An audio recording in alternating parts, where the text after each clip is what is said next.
Stop.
এতিয়া আমাৰ অধ্যায় চলি আছে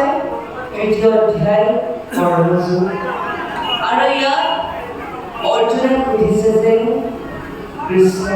প্ৰাণৱন্ত কৃষ্ণ এতিয়া জ্ঞান কৰ্ম এই দুইটা পথৰ ভিতৰত কোনটো পথ আটাইতকৈ শ্ৰেষ্ঠ কোনটো পথ আটাইতকৈ শ্ৰেষ্ঠ বুলি কোৱা কৃষ্ণই পাছৰ পদত প্ৰকাশ কৰিব আৰু এই কথাষাৰ কৃষ্ণৰ উদ্ধৱত ভাগৱত একাদশ স্কন্ধৰ কৃষ্ণৰ সংবাদত প্ৰকাশ কৰিছে যে জ্ঞান কৰ্ম ভক্তি এই তিনিটা পথ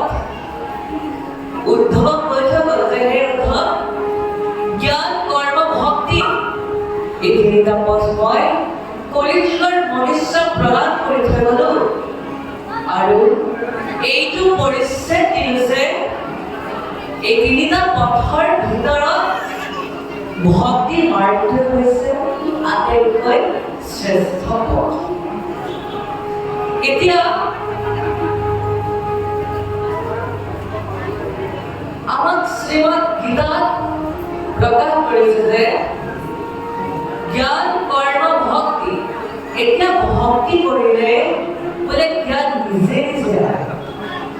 জ্ঞান আকৌ ল'বলৈ নালাগে নিজে নিজে জ্ঞান আহে তাৰ পাছতে নিজৰ কৰ্ম কৰিবই লাগিব আৰু কৰ্মৰ সম্পৰ্কে আমাক গীতাত কৈছে যে কৰ্ম কৰোঁতে আমি এটা বস্তুৰ আশা কেতিয়াও কৰিব নালাগে সেইটোৱে হৈছে ফল গীতাত কৈছে যে ফলৰ আশা নকৰি কৰা কৰ্মই হৈছে প্ৰকৃত কৰ্ম আৰু ফলৰ আশা নকৰি কৰা কৰ্ম সফল হবে সেইকাৰণে কৰ্ম কৰোঁতে আমি কেতিয়াও ফলৰ আশালৈ কৰিব নালাগে তেতিয়া আমাৰ সেই কৰ্মটো সফল হৈ গৈছে আৰু ফল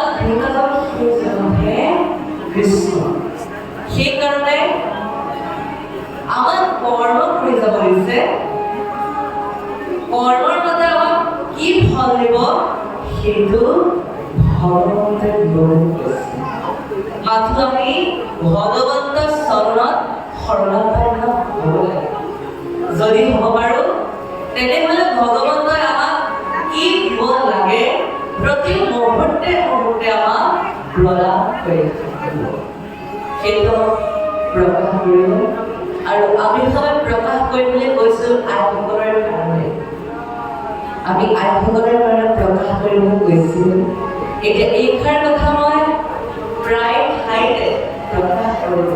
আৰু আজিও প্ৰকাশ কৰিবলৈ ভাবিছোঁ এতিয়া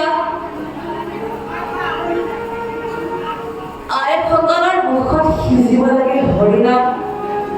কিন্তু সিজি থাকে তামোল পাণ